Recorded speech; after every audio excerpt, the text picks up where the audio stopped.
Shmai everyone, I hope you've had a lovely week out in the garden and enjoying your open spaces. I've come up the garden tonight and what's a lovely evening to transplant the lavatera seeds that we planted a fortnight ago. So our small seeds have germinated and we're ready to transplant them into larger containers.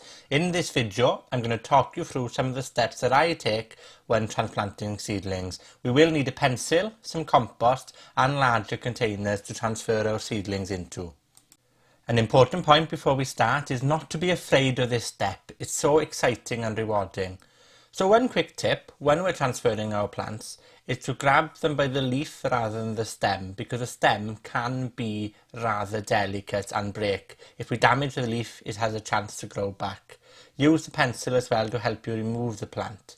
Use the pencil then to create a little hole in your pot and push the root and the stem down whilst firmly tapping the compost around the stem itself. And there you have it. You've already transplanted your first seedling. So let's transplant the rest.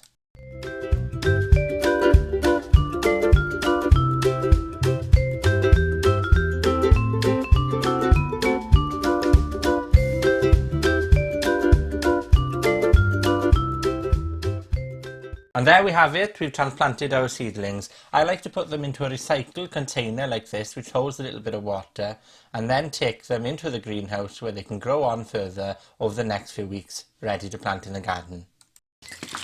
And in terms of looking after them, just give them a light water, ensure that they don't dry out over the next few weeks, and within no time they'll be ready to plant in the garden.